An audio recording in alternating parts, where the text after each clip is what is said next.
Today we are here again to continue with the Organon part. We have done till aphorism 230 and we will start with 231. Today we will not be doing many of aphorisms, we will be doing only 4 aphorisms. But these 4 aphorisms, we will try to understand the depth of these aphorisms because in these 4 aphorisms, Dr. Henneman is trying to guide us about the intermittent diseases. What are intermittent diseases? How we have to differentiate those intermittent diseases? How we have to classify when a patient comes in front of us, either in acute condition or in a chronic disease? How we have to identify whether this is an intermittent disease or not? And then we have to prescribe accordingly. There are some methods which he have told us. We will talk about that thing. But the main thing is that this differentiation is very important. Like in the last part, we have differentiated between the true mental diseases, the true diseases, mental diseases, which are coming from the physical part. Then there are some emotional diseases. Then there are some diseases which disturb the mind acutely. Then there are some problems of the or they can be called as the mental diseases which are coming from the faulty education and which can be uh, made better without any medicine, with some kind of consolation or some kind of some advices or some guidance. So this differentiation is very necessary because until and unless we don't differentiate what we are have to do or what we are going to do, it cannot become clear for us. We all have been coming to this point in the journey of homeopathy because I know many of the doctors are there uh, who joined some school of thought within homeopathy. They learned homeopathy from that school of thought. So there are some concepts which are still imbibed in us, which we still retain from those schools, whatever they were teaching regarding the homeopathy. In the colleges, there are some students from India. In the colleges, what kind of things the teachers have told us, what kind of the group we have been in, what kind of things we have seen in front of us in those, they shape our thought process, they shape our concepts. So every time when we are doing the organon, I always say that why organon is necessary. The first thing is that we should as a homeopath know whether, first of all, what I have learned, whether it is right or wrong. Organon paves a way. Organon gives us a guidance to understand that till this point, what I have been doing, whether it is right, where I have been making the mistakes, from where I can learn these things and how I can rectify so that my results improve, so that as a homeopath, I improve, my knowledge of homeopathy improves. So today, when we will be talking about this intermittent diseases, there will be few things like we will be talking about miasms, not in a very definite, not in a very diversified way, not in a very not big discussion, but a briefly we'll talk about some things. I will discuss my experience which I had recently after uh, seeing the things as they are given in the organon. So, like I have told many times before also that recently, just before starting this English organon classes, we had organon class in Hindi, the full series in Hindi. It is on the YouTube also.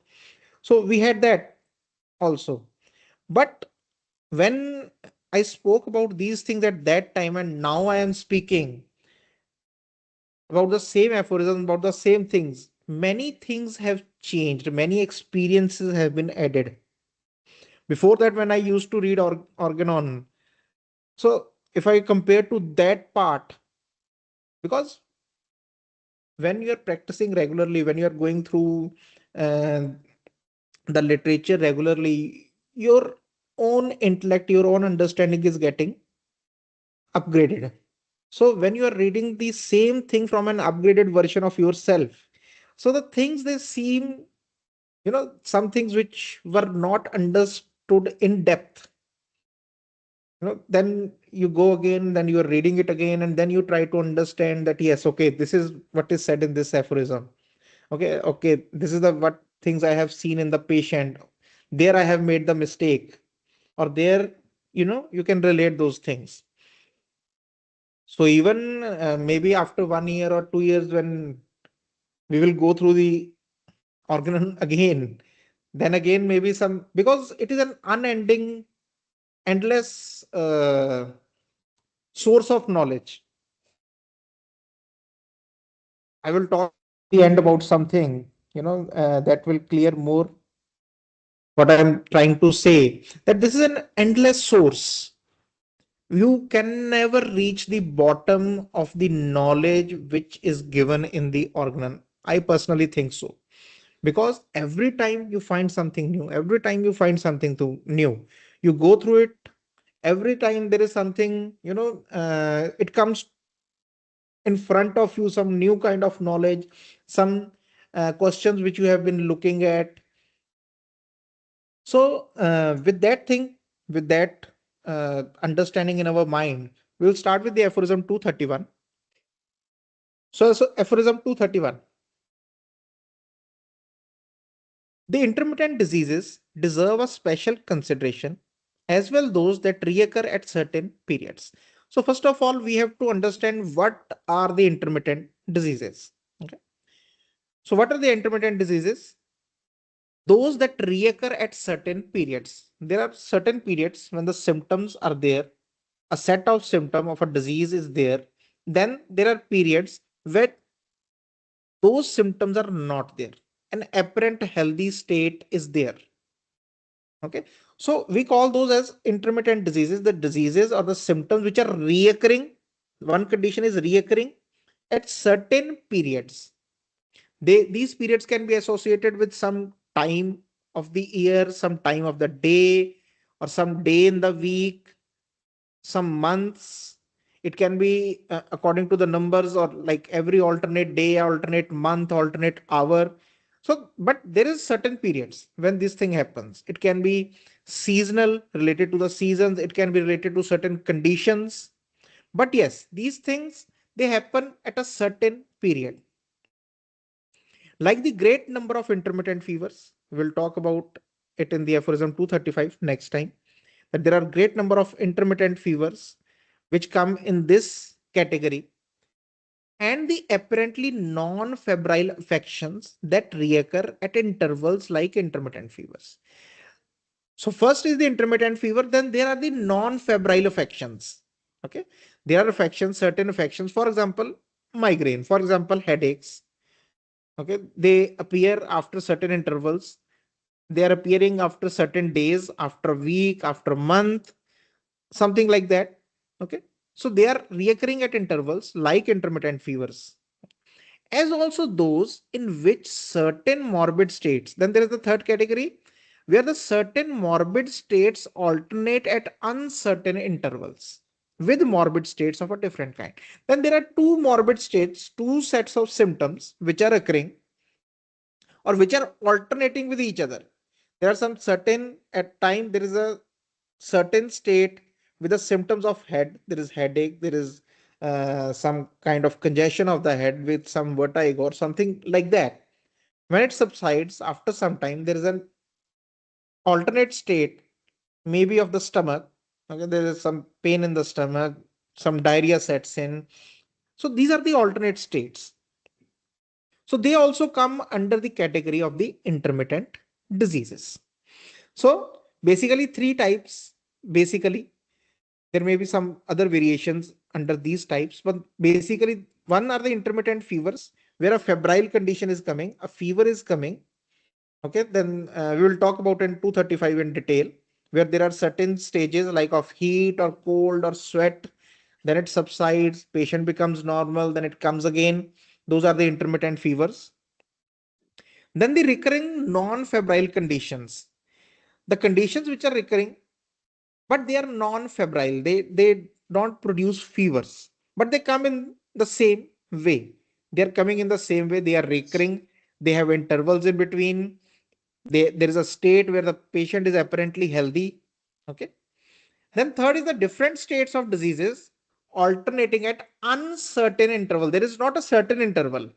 It may happen like the headache is happening in the morning and next day the patient is having gastric symptoms. Then for 3 4 days nothing is happening. He's in a apparent state of health. Then again one day he starts getting the headache, then again he goes into a state of apparent health, then the gastric symptoms may come in. So there is an uncertain intervals, the intervals are not fixed, there are uncertain intervals, but this phenomena, it keeps on happening. So we call them the alternating diseases, where the different disease sets, where the different set of symptoms, different morbid states, they're alternating. So we'll try to understand more about this. These later means we are talking about the alternating diseases, the last ones are also very numerous. So they are numerous. There is no end to what kind of state a patient can produce in his being when he is suffering from these chronic diseases. But they all belong to the class of chronic disease. So the first thing we have to understand is that either they are alternating disease, we will come to that point. So first we will talk about the alternating disease. So what we have to understand is that all these alternating disease, they are basically a class of chronic disease. They should not be taken as acute disease. They should not be prescribed as acute at that part. We usually call them that there is episodes. Like for example, a patient comes to us with an episode of migraine. So what to do at that time? Many times the doctors, they just give a bottle of belladonna to take whenever the headache happens. That is like giving a painkiller. I always say that it is better to give a painkiller. Why? Because a painkiller or the allopathic medicine or any such kind of preparation, it is more of a material dose. So material dose will only affect the material body. It will not go more deeper than that. So painkiller is taken, it produces certain phenomena, and the pain is gone. So that is what happens. But the belladonna, it is a more energetic medicine, because we have gone through that preparation, that how these medicines are prepared and the sphere of action of these medicines. And in the last part of the organon, Dr. Hanneman will talk about the same thing, which I'm just talking about right now, which I'm sharing right now. That that these medicines, they act in a very deep state. At that time the patient might get relief from belladonna, no doubt in that. If it is a headache which has come suddenly, developed suddenly, and there is a congestion of the head, belladonna will act, no doubt in that. But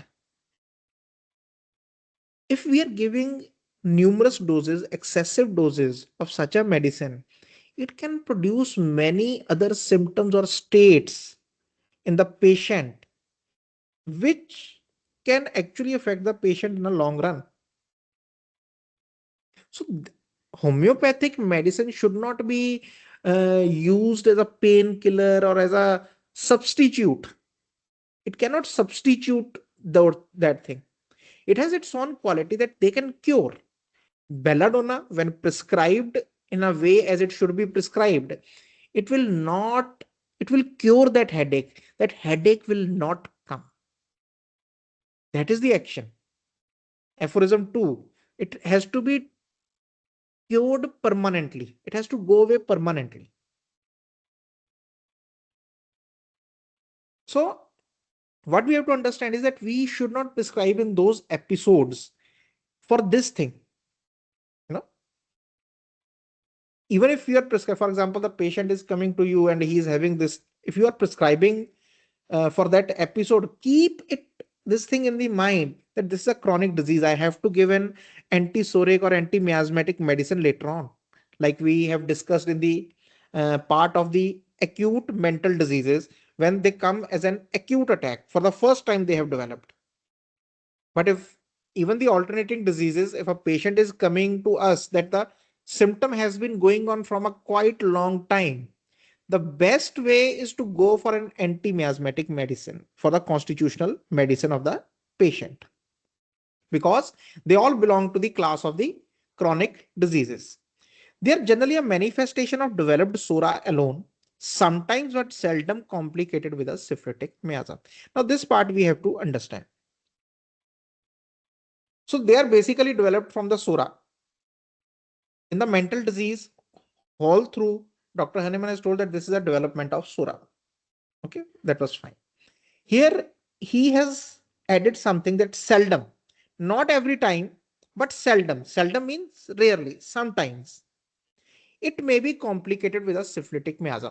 Means most of the time, the alternating diseases are also a part of the developed psora. Most of the time. But sometimes you have to keep that thing in mind that it may be complicated with syphilitic miasm. Recently, I have been studying about this psychosis and syphilis from some time. I have been doing practicing it in the clinic also. Last time in the Thailand workshop, I shared some of my experiences and how we have been approaching it in a wrong way, and how Dr. Hahnemann has actually given it in a very beautiful way that how it should be practiced. So I was talking at that time about Merck's soul, that how the Merck soul picture it should be understood. Syphilitic miasm or psychotic miasm, they are the miasms which are coming from the venereal diseases. Somewhere in the life, someone had some venereal diseases, some sexually transmitted disease, and from there this thing started. Although there is a very long explanation to that thing, I will not go into that because then we will be off the topic. But in those cases where a person has been affected by syphilitic or psychotic miasm, okay, we maybe in future very soon we can have an online lecture about psychosis and syphilis. We will talk about that so that we can understand more, because these things have to be, because many times when you see in the clinic, you have been given a good constitutional, you have complete confidence in the medicine, and it is removing certain parts, certain symptoms, they are being removed, they are being cured, but some part is there which is being left uncured, untouched by a very rightly selected psoric anti-psoric constitutional remedy. The part is not even being touched by that medicine. So somewhere you have to keep in mind that that might be due to the psychotic or the syphilitic miasm. That is not, I am being very clear that that is not always the case. Sometimes we have a wrong selection of medicine. Okay, it may be due to the wrong selection of constitutional or antisoric medicine. So there we have to differentiate again whether it is how we have to differentiate. We will talk about that and when we will talk about psychosis and syphilis. But we have to differentiate that, okay, this may be due to that thing, or maybe because my prescription is not right. Okay, because when prescription is right, like we have talked about it, that the patient starts feeling generally better. So if that generals they start becoming better, then somewhere we have that thing in mind that okay, the prescription may be right, but there might be some other hindrance. Then we start thinking about this part, this syphilitic or psychotic miasm, and then we have to verify it. You just cannot, there is no scope of speculation in homeopathy. We cannot speculate. We have to be very certain. Either we have to verify from the patient, Many times the patient, for example, I have told about one of the cases of a lady who came. She had this inflammation in the eye, a very bad inflammation, which then the eye necrosed after the inflammation, and the surgeons, they have to remove the eye, the whole eyeball. It has to be removed. It was not metastatic. There was nothing like, but it was very severe. And then the problem started in the left eye. So when it started in the left eye, someone recommended her to take homeopathy. She came to us in the clinic.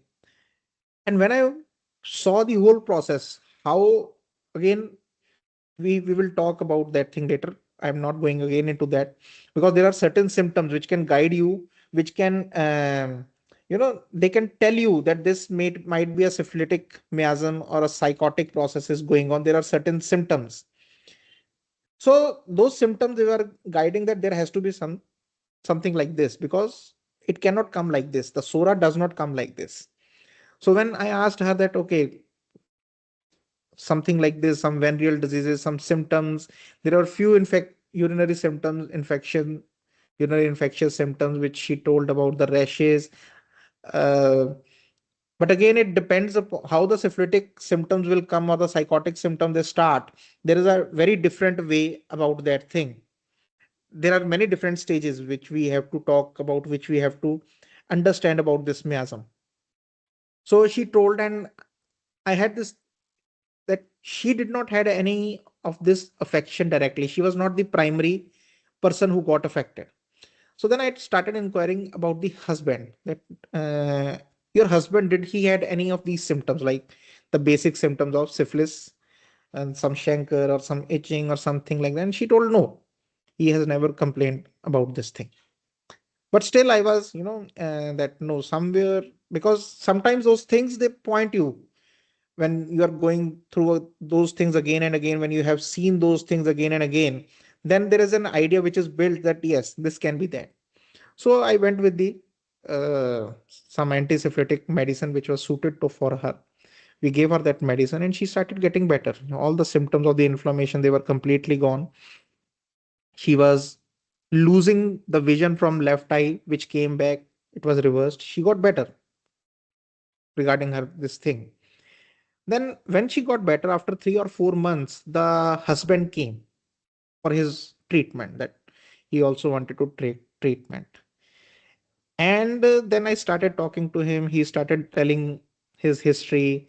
First of all, he told that I want to have privacy. I don't want anyone in the clinic. He told his wife to sit out. He started telling me. And then he came to this point that I also had extramarital affairs in my office. And he talked about it, that, that I had this thing. And then it suddenly struck me, although that thing was in my mind that I wanted to ask him. Then I told him that, did you had these kind of symptoms? He said, yes, I had these symptoms, and but I got treated. I immediately I took the treatment for it, and those all symptoms are gone. So this is the state of latent syphilis. Syphilis also has its latent stage, like the latent sora. So okay, I gave him the medicine again. I started with some antisyphilitic for him, and then that was a. And then after 1 or 2 months, he was trying to apply for a visa to Canada, where you have to get yourself medically checked up, and you have to go for that uh, this STD, the sexually transmitted diseases. They have to check for those virals, and his syphilis came positive. So in such cases, if recently also I had one such case of brain tumor of a lady, in which this whole thing started with this thing, and she is getting better with Merxol. So there are many cases which are coming, which, because now the understanding has opened for this thing. So, but again, coming to the aphorism, back to the aphorism, that many times these alternating diseases, they may be complicated with syphilitic miasm, which we have to verify first, either through the symptoms, the other symptoms, the history of the patient, or through direct questioning to the patient whether any kind of this thing has happened to him in the past, or presently it is happening, or something like this. So therefore, in the former case where it is only developed from the sora, may be cured by antisoric medicines. So in the former one, it can be cured by the antisoric, which is homeopathically suited for that patient. In the later, however, in alternation with antisyphilitics as taught in my work on the chronic disease. So, but if it is has something of the antisyphilitic miasm, syphilitic miasm in this alternating disease, then we have to alternate the antisoric and antisyphilitics, which he's saying that as I have told in my chronic disease. We will talk about that again. I am maybe because I I have told this thing earlier also that I many times there is some students also here present who have asked me to start a series or lecture on chronic diseases, and I told them that we will start. Why we have not started is because I want to be very sure about what I'm speaking. I just don't want to read through the book or just tell. I don't want to translate what is written. Okay, that translation will not be, I don't think it will be an effective thing. I want to be very sure about how this thing happens. And like I'm told that from past few years, I have been seeing such cases, and I have started speaking about that thing, more about syphilitic miasm right now. I will not talk about psychotic yet because I'm still gaining that kind of experience, or I am still uh, I have to see those kind of things happening. Then I will speak more about it. But yes, antisyphilitic, I will very soon will speak about both the miasms, but how to prescribe the antisyphilitics, or how we have to understand the syphilis part, that we will talk about very recently. There are many books on the miasms. There are many literal translations. There are many translations where the miasm has been shown in some other light also. Uh, Somewhere the meaning was same. However, someone understood, they wrote about it. But again, like the organon, we should go to the chronic disease to understand these miasms as they are supposed to be understood. So we will take the excerpt because whole book reading will not be possible. But we will take the excerpts from the, we'll take some portions from the book, and we will try to understand. And I will, after we have done that thing, I will tell you now that you have to go through the symptoms. These miasms, the syphilis and psychosis, they, you can only ask questions about that thing once you have gone through the symptoms, when you have understood the picture of the symptoms which they produce. It is different from the psoric miasm. It is different from the chronic diseases which are coming from the psoric miasm. Okay, so that is why Dr.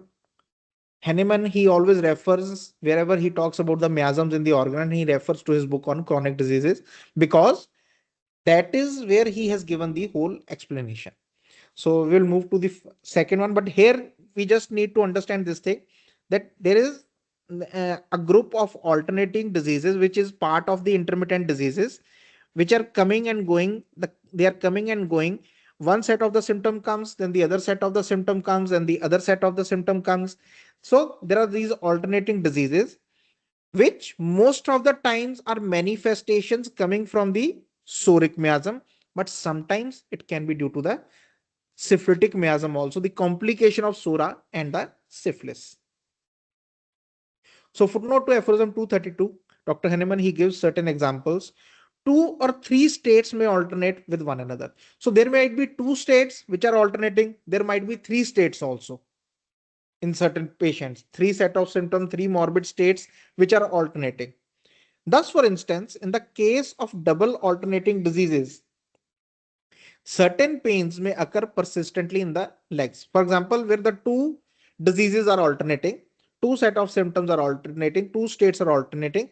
There is an example that there may be a persistent pain in the legs for few days, like 4 5 days, the legs are paining, etc. There might be some other symptoms. Immediately on the disappearance of a kind of ophthalmia. So there was this ophthalmia which was going on from past 1 week. Suddenly it disappeared, and the pain in the legs it started, which later again appears as soon as the pain in limbs has gone off for the time. And as soon as the pain in the limbs go away, the pain or the ophthalmia it will come back. So convulsions and spasms may alternate immediately with any other affections of the body or some part of it. There might be, like, for example, there is convulsions going on or spasms in the body going on. When they get better, the patient might suffer from some kind of urinary complaints or some kind of diarrhea or some kind of gastric complaints. As soon as that gastric complaint or that thing becomes, the convulsion or the spasm may appear again. In a case of threefold alternating diseases, where the three um, uh, diseases are alternating, in a common indisposition, periods of apparent increase of health and unusual exaltation. So, with physical some alternation, there might come a state where there is apparent increase of health. A person is unusually exalted, unusually happy, unusually energetic, unusually active. And and unusual exaltation of the corporeal and mental power. The physical and mental powers they have exalted. Okay, they have increased. Extravagant gaiety, very cheerfulness, extraordinary activity of the body, excess of comfortable feeling. He is feeling too much comfortable in his body. Inordinate appetite, an appetite which is good, very good, etc. So these kind of symptoms may occur, after which quite unexpectedly gloomy, melancholy humor, intolerable hypochondriacal derangement of the disposition. And suddenly he may alternate back to the sad state of the mind, a gloomy state of the mind, or a hypochondriacal state where he is too much anxious, sad about his health, with disorder of several of the vital operations, the digestion, sleep, and etc. So the sudden that excess of comfortable thing, the excess of health, it may suddenly derange into a very bad health. Appear which again and just as suddenly give place to the habitual moderate ill health. So that excess of increase in health will give alternate into a habitual moderate ill health. And so also so even there can be the various degrees, intensities. For example, very healthy, okay, one state very healthy, very sick, and then a little bit sick, a third state. Okay, the symptoms of sickness are there, but now less intense. There is also a state. Certain symptoms are gone, certain are remaining. So the patient is basically going through all these things. And many times we see this thing happening when a person is basically going from a chronic disease or the sora has been manifesting from a long time. These kind of states they happen. Nowadays, many these states they are not very clearly seen because of the medications which the patients are taking regularly. So somewhere we are not able to state them, see these states quite openly because of because nowadays there are medication for anything, for everything. Okay, to keep that thing in check. There are medicines for pain, there are medicines for the gastritis, there are medicines for the infection, there are medicines for the, so everything is checked. But still, through the checked state, we have to ask in the history that what happened, how frequently this thing happens, then what happens once you are okay, you take the medicine, then what happens. And from there you can get a picture or an idea of the alternating diseases or the intermittent diseases. And so also several and various alternating states. So there are various alternating states. There are innumerable such alternating states. When the new state makes its appearance, there is often no perceptible trace of the former one. So in this alternating diseases, when the new state comes, the old state or no perceptible trace of the former one is there. You cannot see that thing there. That set of symptom is completely gone and this state comes. And when this state goes away, no symptom will be left and the old state will or the other state will come in. In other cases, only slight traces of the former alternating state, but there will be some cases where slight traces of the previous state is still there. For example, patient had a pain. Pain is coming from the cervical region, radiating in the whole arm and numbing the hand. There is a numbness of the hand. So when this state is there, there are symptoms of the pain, a radiating pain with the numbness, with the stiffness.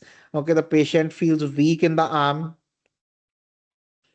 Then suddenly this state goes or this state goes away and some other, for example, the headache came. This is an example. So the headache starts getting worse and this starts getting better. But the patient still complains of the numbness and weakness. The pain is gone, but some trace of the former this thing that still doctor I feel that the numbness is not completely gone or the weakness is not completely gone. So there might be some traces or it can completely go away and the other alternating disease it may come. Few of the symptoms of the first state remain on the appearance and during the continuance of the second. So some symptoms they remain of the first when the second, the other alternating state comes. And when the first one comes, there might be some symptoms of the second state. For example, the pain comes back to the arm and there might be some dullness of the head, some heaviness of the head. The pain is not there, but there is some this symptom which is still there. Sometimes the morbid alternating states are quite of opposite nature and sometimes the morbid states are completely opposite. For instance, there's a period of sadness, of melancholy, alternating with gay insanity or frenzy, with too much cheerfulness. Completely opposite states. One state is of complete, which we call as the bipolar states also, that there are two poles. Completely sad, dejected state, and then completely cheerful and vivacious state. So there are numerous alternating diseases. What Dr. Hahnemann wants to say is that there are numerous alternating diseases, and you cannot put a number to it that only this will define an alternating state. Anything, this is up to the physician to decide to characterize that this is an alternating disease and this is an intermittent disease. This is he has given the examples, he has given us the definition, he has given us the differentiating points. Now it is up to the physician that he has to make this decision that this my particular patient is basically having this particular uh, this particular state of this alternating disease or the intermittent disease. 233. The typical intermittent diseases are those where a morbid state of unvarying character returns at a tolerably fixed period. So the typical intermittent diseases are those where the morbid state of unvarying character, the character does not vary, it does not become different with each episode. So that unvarying character, it is not varying. Okay. It returns at a tolerably fixed period. Okay. Tolerably means, okay, this state, it comes after 1 week. Okay. Not 1 week, 10 days. This time it came after 10 days. Last time it came after 1 week. Then again after 7 or 8 days. So there is a tolerably fixed period, which we can understand that, okay, it comes like this. Most of the time when you ask the patient that, how frequently you get a headache? Doctor, every 12 to 15 days. I like twice a month or so there is a fixed period. Thrice a month, twice a month, there is a fixed period. The character of the headache, it is unvarying, it is same every time. So we call that this is a typical intermittent disease. whilst the patient is apparently in good health and takes its departure at an equally fixed period. So there is an apparent period of good health in that period, in that fixed period, and then he takes its departure, means from health to that state of disease he comes at the equally fixed period. This is observed in those apparently non-febrile morbid states. So this is more seen in the non-febrile morbid states, not the fevers, but where the fever does not come, like I am telling you, giving you an example of headache, and go in a periodical manner at certain times. So sometimes they also go in a periodical manner, every 7 days, every 10 days, every 15 days, once a month, as well as in those of a febrile character, to wit, the numerous varieties of intermittent fevers. And also in the intermittent diseases, especially the fever ones, the febrile character, where there are intermittent fevers, there also you will see this periodical manner. There also you will see that there is a period of health in between, either of few hours, like for 2 hours, 3 hours he has healthy period, then the chill starts or the heat starts or then the sweat comes. But still there, you will always find that there is this uh, apparent state of health, a period of health which comes in between. So those we call as the typical intermittent diseases. Those apparently non-febrile, typical periodically recurring morbid states just alluded to, observed in one single patient at a time, they do not usually appear sporadically or epidemically, always belong to the chronic disease. So with this, Dr. Hahnemann concludes this thing, that all these kind of non-febrile symptoms, the typical non-febrile symptoms or the periodical recurring states which are coming, which I have told, alluded means already spoken of, which we have already spoken on in the previous aphorism, they basically belong to the chronic diseases, mostly to those that are purely soric. Okay, again the same thing like the ordinary diseases, mostly soric, are but seldom complicated with syphilis and are successfully treated by the same means. So they most of the time they belong to the chronic miasm. I will I'm not trying to complicate the things by telling you about syphilis or psychosis. When we are learning, we are taking steps, we are ascending the steps. So these are the next steps. But that does not mean that everything which you have learned or till now, it goes down to zero, or that will not be effective until and unless you know about the psychosis or syphilis or how to treat them. Don't take it like this. Okay. Dr. Hahnemann, many other authors, they have come to this thing again and again, to this truth, and they have agreed with Dr. Hahnemann that more the people who understood miasms, the people who know what the miasms is, that the mother is Sora.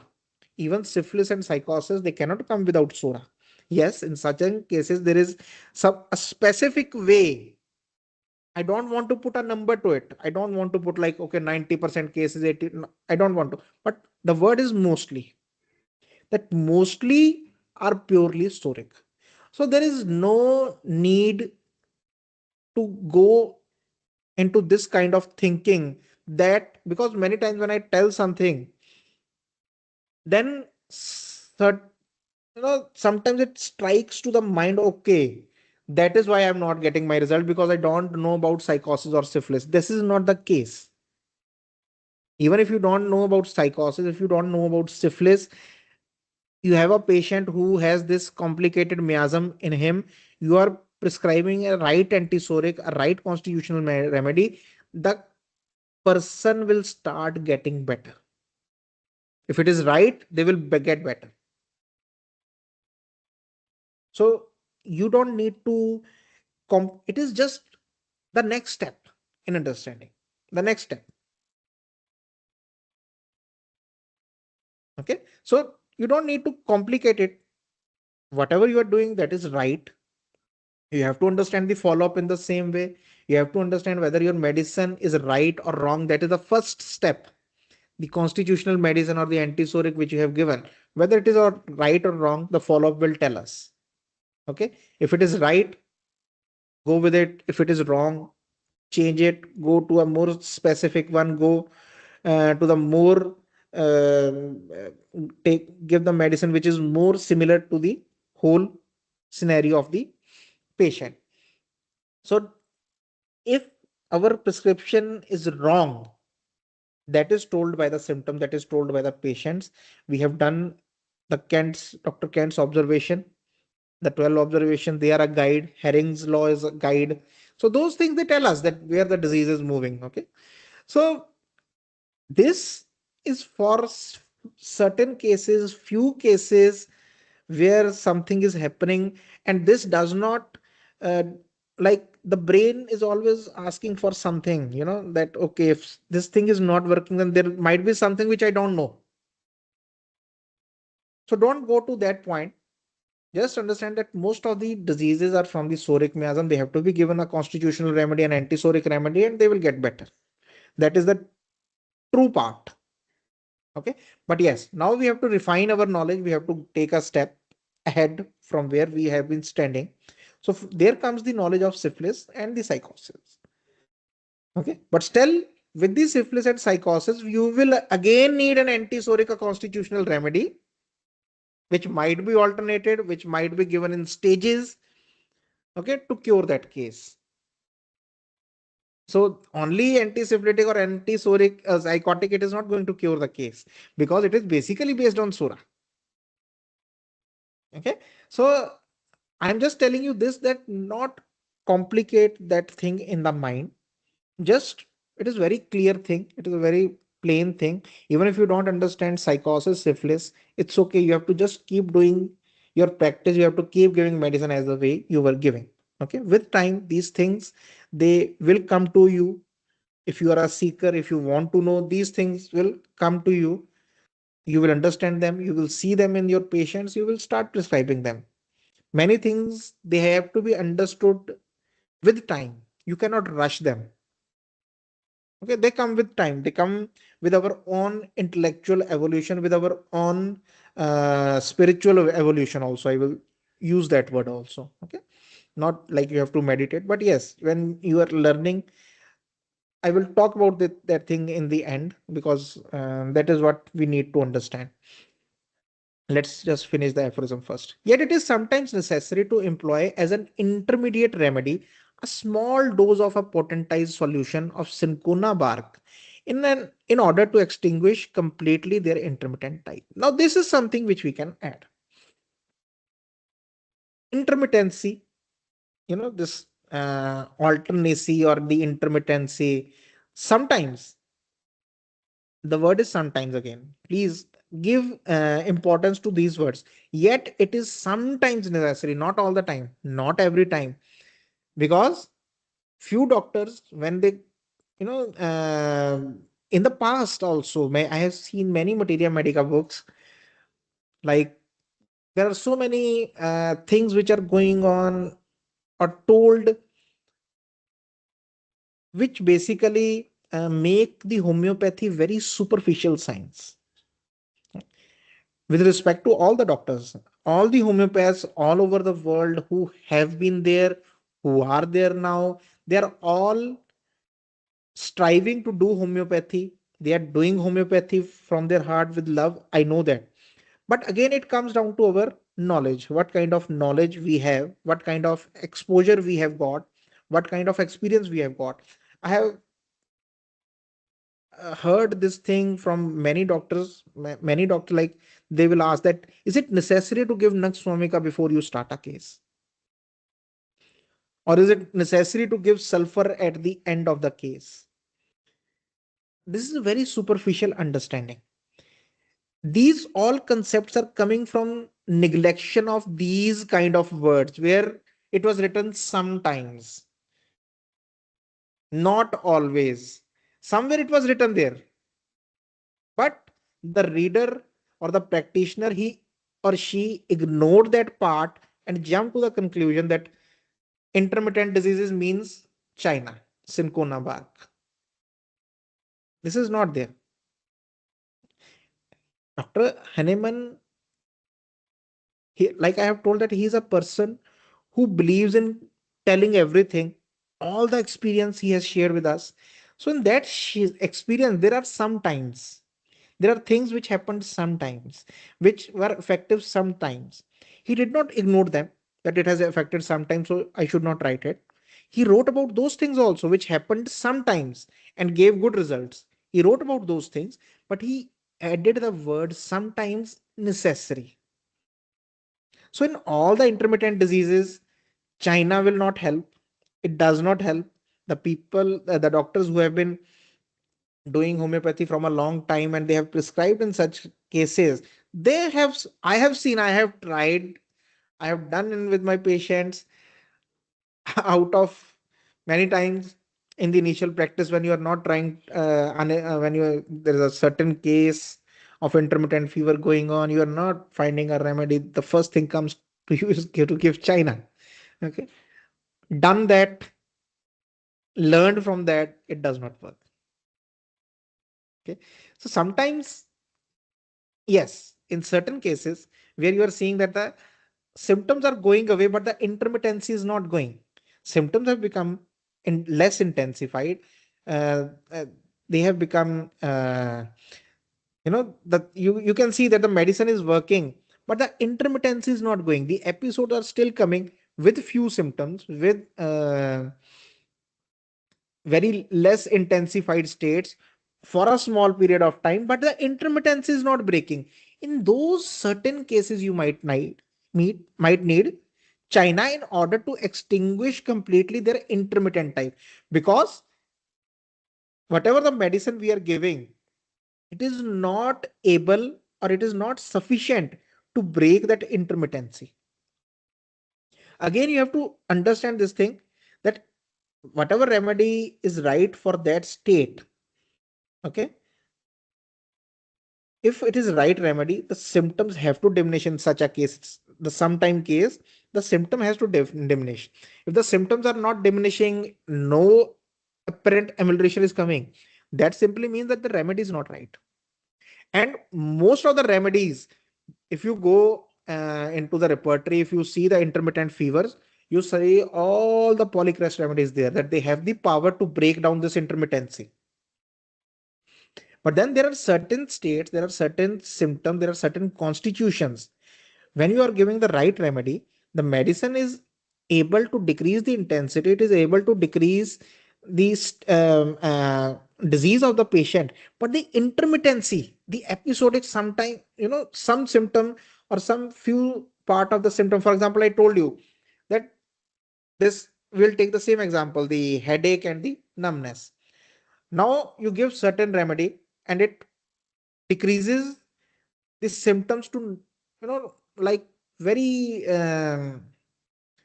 no headache, no pain at all, just slight numbness sometimes in the hand, and after, when it is better, or it decreases, a slight heaviness in the head, but it keeps on coming. You have given the remedy again, you have repeated the dose, you have given the high potency, but this intermittency is still there somewhere.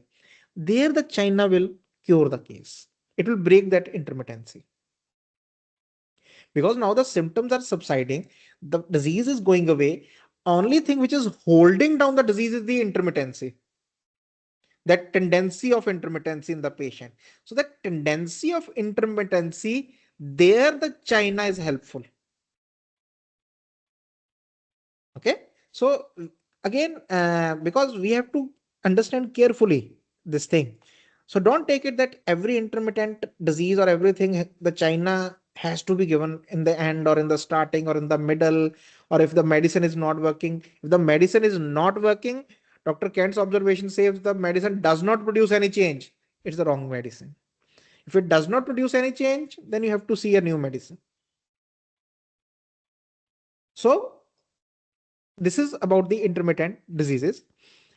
Okay, so we have to understand the classification, and we have to understand that they belong to the chronic miasm of Sora, but again, sometimes, seldom complicated with syphilis. Okay, so with that, we will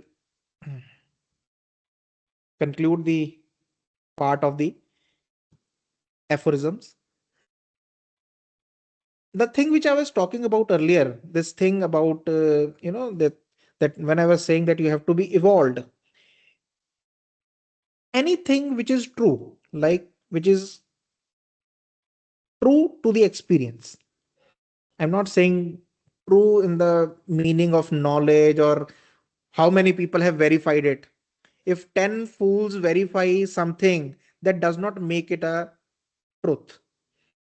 If 10 liars verify something, it does not make it true. So that verification, that thing does not make a truth a truth. What is truth is what is experienced. I have told many times that uh, take these words of the Organon as they are written, try to apply. When they give you result, when they show themselves to you that yes, this is how it is working, then they become true. Then they become a truth for you. When something happens in front of you, then it becomes truth. So the regarding the evolution as a human being, evolution as a homeopath, especially because we are dealing with that kind of science, we are dealing with that kind of part of the universe or the world. We have to, we have always, we should not be students. There is nothing to know in homeopathy. There is no knowledge in homeopathy. Any true thing which is there anywhere in the phenomena of the universe, there is no knowledge. There is nothing to gain from the books. So you cannot know. For understanding it, for feeling it, for experiencing it, you have to seek. There's a difference between a person who is seeking truth and who is seeking knowledge. Knowledge is very easy. Knowledge is very easy. You take a book, you memorize it, and you are knowledgeable. You can talk about certain logics, you can talk about certain reasoning, and you are a knowledgeable person. There are so many people who are knowing in this world. But truth is something different. It can only be, cannot only be known, it has to be felt, it has to be experienced. Because some things which are there in your experience, some things which you, that is why I always say that materia medica cannot be learned, it cannot be known. You have to experience it. Only then those symptoms, those things, they become true to you.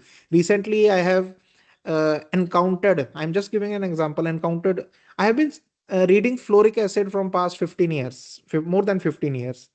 Even I have attended lectures of my father when I was a uh, ch- in 8th class, ninth standard. From that time I might have been listening to floric acid. I know floric acid.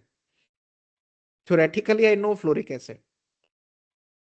But floric acid became true to me, for me, from past few years when I started getting results in cases which show the true potential of that second aphorism, that how the cure has to happen, that ideal cure.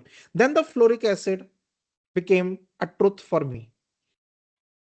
So there is this difference which we have to understand as a homeopath, that knowing, yes, we have to know because I have to listen about floric. But then there has, we are not the person, we should not stop there, that okay, now I know about floric acid.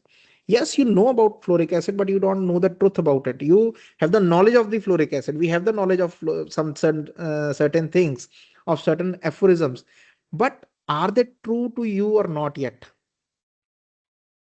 The truth has to be seeked. We have to be seekers of the truth. uh, I'm just going to take a little time because this is a very essential thing which has to be there in a homeopath. And recently I had a discussion with some of the students that how we can understand homeopathy more efficiently. So to understand efficiently uh, homeopathy, especially in this particular scenario, because we are practicing homeopathy, and in general in understanding the other things, we have to understand what we are seeking, what we are going behind, what we are trying to find. Okay, so if the aim is to seek truth, then I think it presides everything. It is above everything. When you are seeking truth, you will be more truthful to yourself. You will be more truthful in the approach which you are applying. You will be more truthful to the mistakes. You will be more truthful to the learning, to the understanding, because knowledge and experience, they are completely different things. I will just give you a story, an example. We all know about a very famous poet Rumi, a Persian poet Rumi. Before becoming a poet, he was not a poet. He was not poet from the starting. He did not knew anything about the poems. He did not knew anything about what he has been telling later on. But he was a scholar. He was a very, very great scholar, an Islamic scholar who gave lectures, gave sermons. And at that time, we are talking about, around maybe 1,000 years back or 1,200 years back. At that time, people would travel from thousands of miles to listen to him because he had great knowledge. He had a big library of books. He would read from there. He would give sermons. But when you listen about his what he has written about his earlier stages, that he was never satisfied with whatever he was talking about. He knew that okay, this is the knowledge which I have read, but somewhere the truth I have not experienced. That is the seeking part. If we become okay, I know everything, you stop there. There is nothing more to search. So but even you are searching continuously for something, you are continuously searching for the answers, you are continuously searching for what is true, then they start appearing in a way that you see them. So he was a seeker, and fine day his teacher appears. His teacher who took him from a scholar Rumi to the poet Rumi. And the more important thing was his this teacher. He was Shams Tabrizi, the teacher. And more important was that Shams was not a poet himself. He was not poet, but he taught him something which made him a poet and a person who has illuminated lives. The poems which has illuminated the lives of many people, who have shown the way to a new culture, who have shown the things in a very different light. So I'm just giving this example because the person who is practicing homeopathy for the whole life, he's on that path. He's always searching, he's always seeking the true nature of the disease, the true nature of the medicine, the true nature of what is being presented in front of me, the phenomena which is being presented in front of me, how I can heal it. So there are always these questions which are going on inside us. But the main thing is to be on that path. That, you know, even when you're going through the aphorisms, I always request you that during the week, just go through these aphorisms once again and try to understand each word, how they are written, what does Dr. Hahnemann mean to say. So there will come as when you are going through again and again with this manner that you want to seek the truth, uh, one day it will come that you will feel that you are getting the answers from the same text which you have been reading again and again. You're getting all your answers because recently Dr. Jonkol, because we always keep having some discussion that some of the doctors, they want to understand how to read materia medica, so that because yes, the ultimate purpose is that the knowledge should come to us from within ourselves, from what we are doing.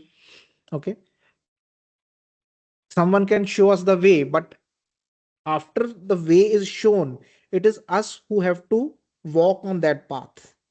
That teacher or the master, he cannot walk for you on that path.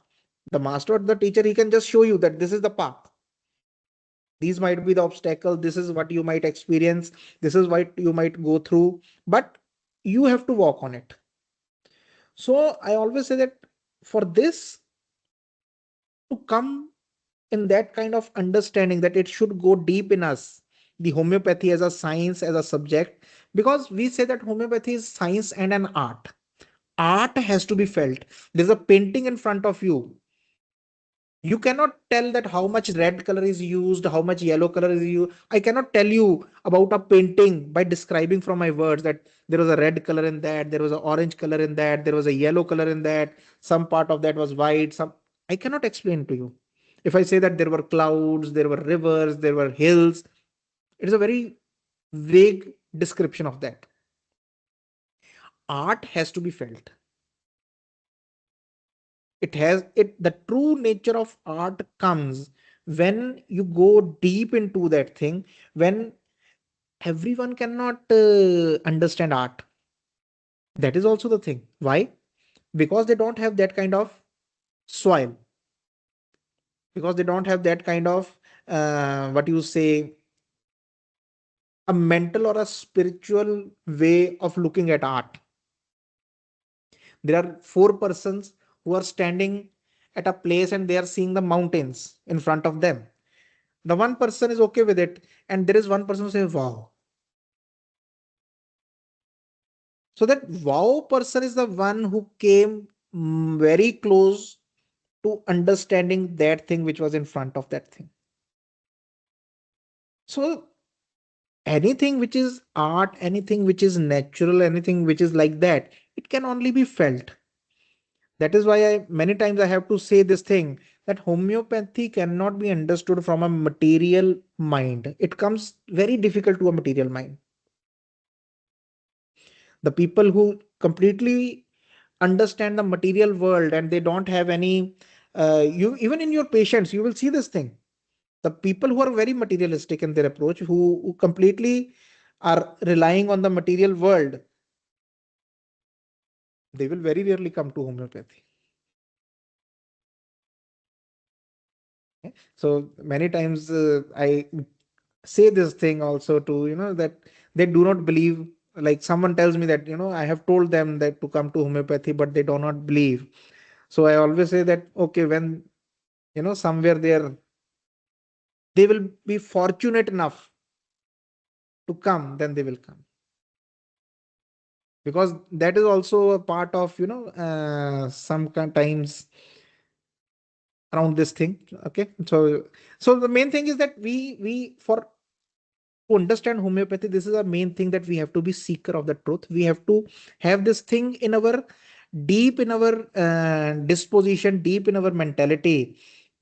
We have to define this purpose, that yes, I am here to seek the truth. I have to understand the truth about my patient, the remedy, I should not. That is why Dr. Hahnemann many times write that do not speculate, do not theorize. It takes you away from the truth. So we have to incorporate that thing, that feeling in us, that I am a seeker of truth. I seek truth, and the truth will come to me from the same things when I read it, when I understand it. Same is with materia medica, same is with the organon. Okay. Once you have this thing in your mind, you sit calmly and it starts appearing in front of you. This time in this week, go through the same aphorisms with this thing in the mind. Slightly meditate on this thing, just 5 minutes, that I am here for this thing. I just want to know the truth about this thing. What is there? I'm not trying to remember it. I'm not trying to memorize it. I'm just here to see the truth. And you will automatically see that this thing will start coming. It feels like, that is coming down in you, all this part which is written here. You will see a very small difference in the words. You will see the sometimes more, seldom more in the whole aphorism. Okay. So those differentiations, they start coming. So with that, I will take your leave. Very good night to all of you, and keep learning. Thank you.